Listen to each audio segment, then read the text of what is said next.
चलिए आज आपको एक कहानी सुनाते हैं। लिखी मैंने है, लेकिन अगर आप अपनी समझ के सुनेंगे तो शायद आपको ज़्यादा पसंद आएगी। एक लड़की थी, दीवानी सी नहीं सयानी सी, और हमेशा एक रास्ते पर खड़ी रहती थी।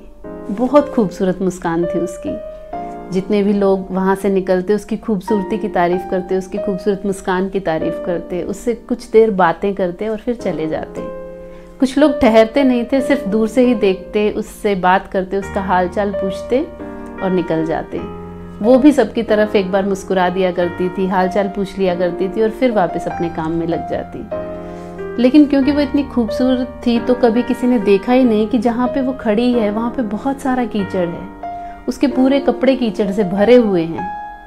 और जैसे ही जब सब लोग मुस्कुराकर उसके सामने से निकल जाते तो अचानक उसके चेहरे पर एक उदासी आ जाती थी और वो उस कीचड़ को बहुत मुश्किलों से हटाने की कोशिश करती रहती थी, लेकिन वो हटता ही नहीं था।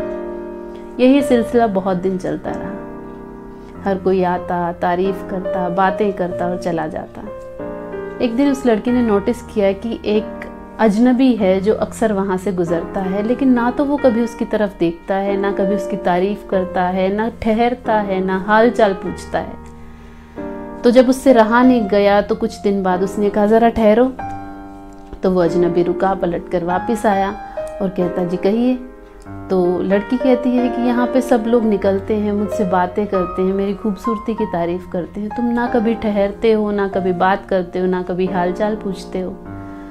तो मुसाफिर कहता है कि मैंने एक बार देखा था तुम्हें, उस वक्त कोई नहीं था तुम्हारे सामने मुस्कुराने को, इसलिए तुम बहुत कोशिश कर रही थी अपने आसपास से कीचड़ हटाने की।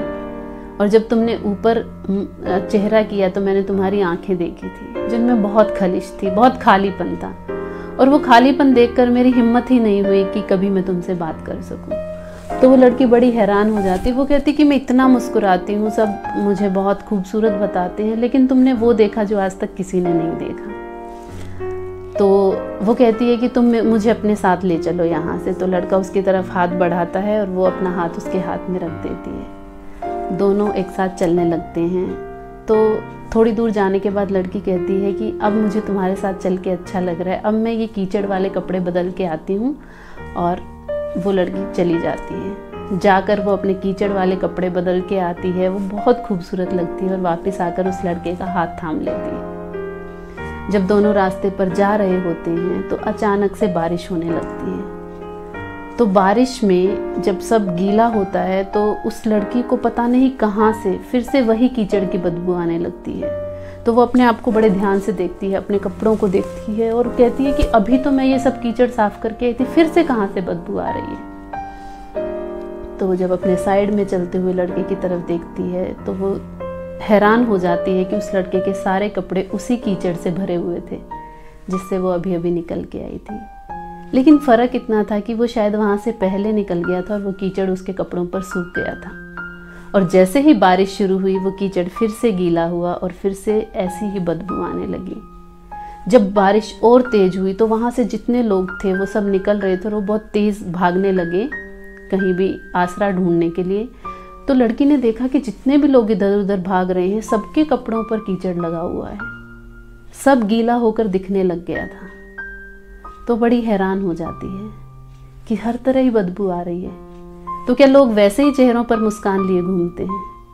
कीचड़ में तो सभी हैं, दर्द में तो सभी हैं, लेकिन जिस दिन कोई आपसे अपना कीचड़ साझा करता है, अपना दर्द बांटने लगता है, तो कहीं ना कहीं बारिश होने लगती है और आपके कपड़ों पर लगा वो पुराना, वो सूखा हुआ कीचड़ फिर से बदबू देने लगता है। तो इस दुनिया में इतना दर्द है। इस कहानी को आपने अगर पूरा सुना है तो आप खुद को रिलेट कर पाए होंगे, आई एम श्योर। इस दुनिया में इतना दर्द है, इतना कीचड़ है, लेकिन अगर आपके कपड़ों पर लगा कीचड़ सूख गया है तो जाइए और जो कोई खड़ा है कीचड़ के बोझ में दबा हुआ उसको हाथ दीजिए और निकालिए वहाँ से। और हो सकता है कि बारिश इतनी तेज हो जाए कि आप दोनों के कपड़ों का कीचड़ एक साथ ही धुल जाए। Thank you so much.